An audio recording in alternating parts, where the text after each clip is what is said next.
Gyaniki is here at Axiom. I am talking to Mr. Mahesh Kumar Purohit, the director of Axiom. Mr. Mahesh, glad to have you here at Auto Expo.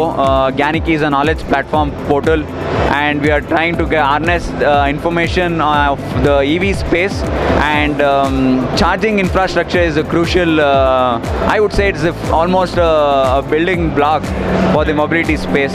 Can you please give us what kind of products you have at Axiom? Firstly, thank you. Elated to have Gyaniki at our stall. Axiom is primarily into chargers and converters for the electric vehicles. We manufacture chargers that go one with the vehicle. So all the chargers that come with your vehicle, that is essentially what we are offering. And yeah, the market is blossoming, and we are elated to be in this segment. Yeah. I am happy to hear the word blossoming. Some people talk about growth. Blossom is a little bit more. You might be happy about the volumes that is coming in. What capacities is running at the moment at Axiom annually? Okay, so annually we do about 5 to 6 lakh chargers, and our new plant which is coming up is targeting around 10 million units. So this is something which we would do in phased manner, but yeah, every year we are seeing a 200-300% kind of a growth for us. So we are hopeful in the next 3 to 4 years we would be able to complete that kind of a volume as well. That's an amazing forecast, from 5 lakhs to 100 lakhs of growth. When we are talking about 100 lakhs, is it covering all the segments, 2-wheeler, 3-wheeler, 4-wheeler, or are we very specific about certain applications? Right now we are targeting the 2 and 3-wheeler space in particular. This is the space which is already cost competitive in sense, or rather it has reached cost parity with respect to ICE vehicle. People see value for money.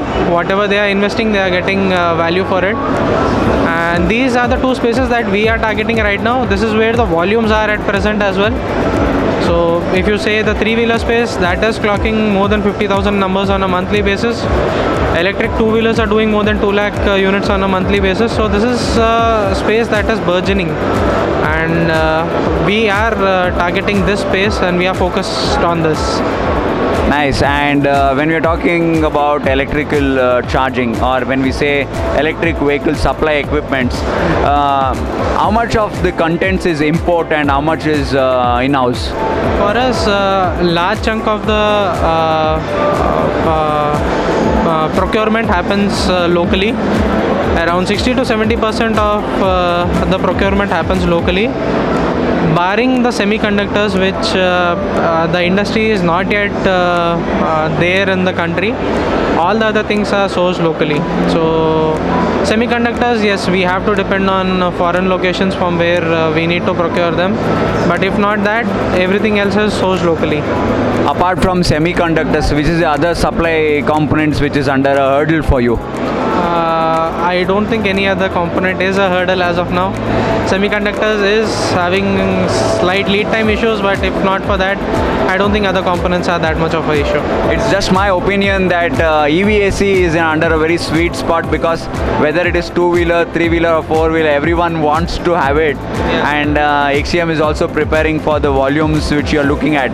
But they also form a very integral and a safe mechanism which is needed. Exactly. How much of safety is being built, and what kind of engineering safety is considered? Okay, so quickly, in this recent battery fires or incidences where battery fires came about, and government imposed AIS 156 in order to curb this, they made earth fault detection as a mandatory part of this. So earth fault detection in principle comes with EVSC. What happens is, in case the charger has some issue, some problem, and somehow the electrical voltage is appearing onto the enclosure, then you need some means by which you can disconnect the user safely from that. And this is possible only with the EVSC.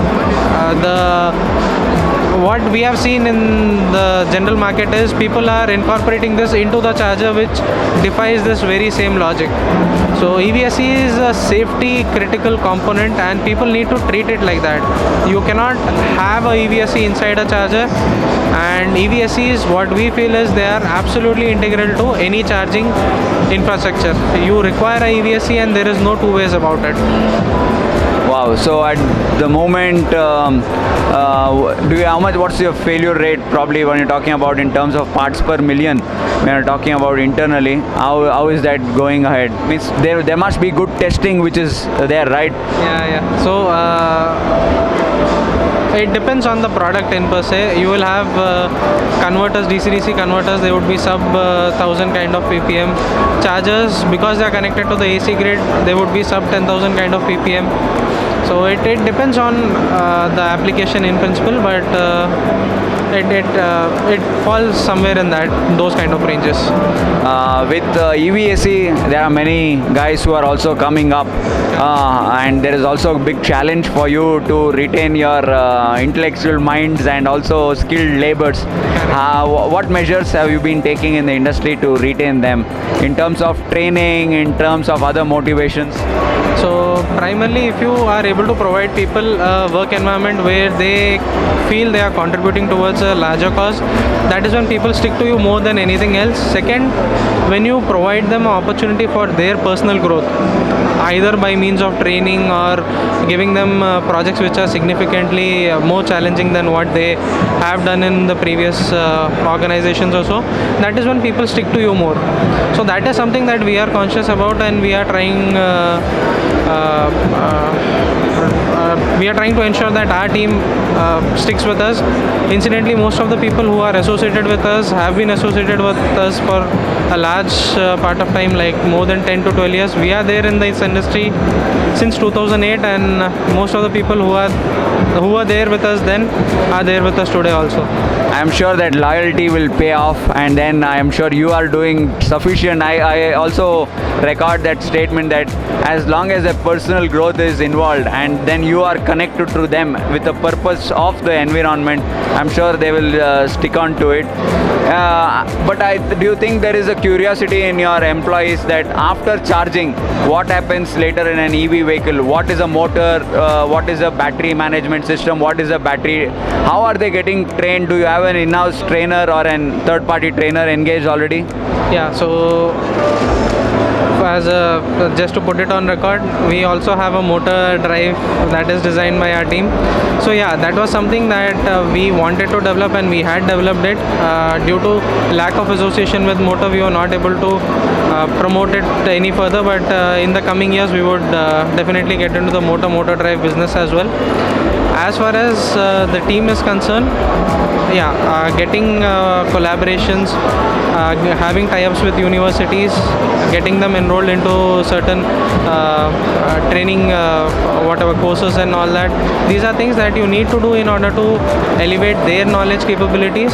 Apart from that, of course, competitive feedbacks, those are also ways by which people can elevate their existing knowledge base in order to become more competitive in the future. So these are things that are happening in our organization currently. I think so. Thank you very much. So I am talking to Mr. Mahesh, director of Axiom. Axiom is EVSE supply component. They engineer the components in-house in India completely, and they also manufacture it. They are located right out of Hyderabad, and we look forward for them being part of the ecosystem and continue the growth of mobility space in EV. Thank you, Mahesh. Thank you for having me over here. And we are at Gyaniki at Auto Expo 2023. Thank you very much.